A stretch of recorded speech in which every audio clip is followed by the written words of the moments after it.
मंगलौर विधानसभा में उपचुनाव हैं और मेरे साथ वो जो विधायक रह चुके हैं और विधानसभा में किसानों के लिए रोककर उन्होंने बहुत सारी मांगे रखी।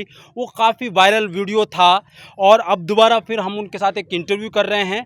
जब लोकसभा का चुनाव था उस वक्त भी हमने उनके साथ बहुत सारे सवाल किए थे। सर, एक बार और मौका मिल रहा है आपको और आप वोट मांग रहे हैं कांग्रेस और अपने लिए, और इस बार मौका है आपको विधानसभा जाने के लिए। क्या सोच रहे हैं आप? क्योंकि करतार सिंह बढ़ाना को यहाँ पर उतारा गया है बीजेपी की ओर से।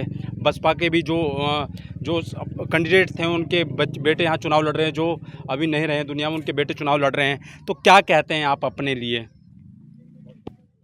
अपने लिए तो हमेशा आदमी सबसे अच्छा कहता है, वही मैं कहता हूँ। और कांग्रेस पार्टी का चुनाव यहाँ अच्छा है।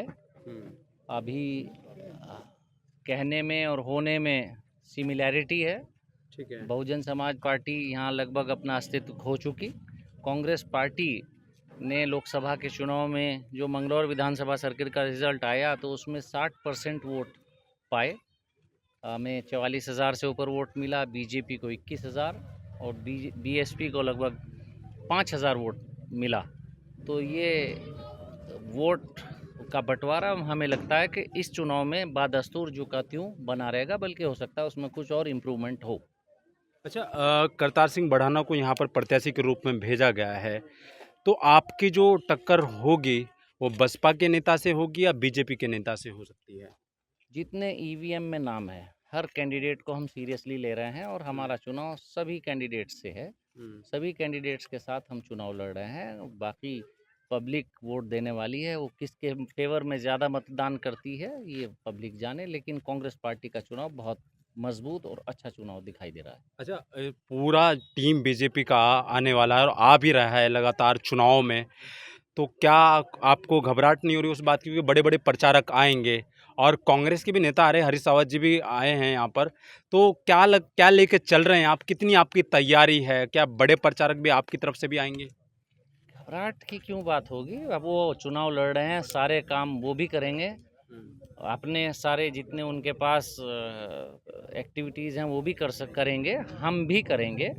हमारे पास हमारे नेता हमारे लिए चुनाव प्रचार कर रहे हैं और हमारे पास प्रचार के साथ साथ नीतियां भी हैं। उनके पास नीतियां नहीं हैं, उनके पास सिर्फ धार्मिक भावनाएं भड़काने के अलावा और कोई दूसरी बात नहीं है, सिवाय झूठ बहकाने के और दूसरी बात नहीं है। ग्राउंड ज़ीरो लेवल पर उन्होंने कहाँ क्या दिया है ये कुछ कहा नहीं जा सकता। हर जगह स्थिति ख़राब है, बीजेपी से लोग नाराज़ हैं। अगर पुल टूट गया तो उस पर दीवार बना दी, पुल नहीं बनेगा। जबकि पुल एक दिन में तो नहीं टूटा लिबर्टी का। जी जी। तो एक पुल टूटा तो समझो माना नहीं बन रहा, गलती हो सकती है। रुड़की में सोलानी नदी का पुल टूट गया, वो हालांकि हमारी विधानसभा से बाहर है, लेकिन है तो वो भी हमारे देश प्रदेश के लोग, ज़िले के लोग। अब एक दिन में वो भी पुल नहीं टूटा, तो बीजेपी का सांसद, बीजेपी का विधायक, बीजेपी की राज्य सरकार, बीजेपी की केंद्र सरकार, यूपी में बीजेपी की सरकार, जिला पंचायत बीजेपी का, कहाँ कमी आ रही है? क्यों नहीं हो रहे काम?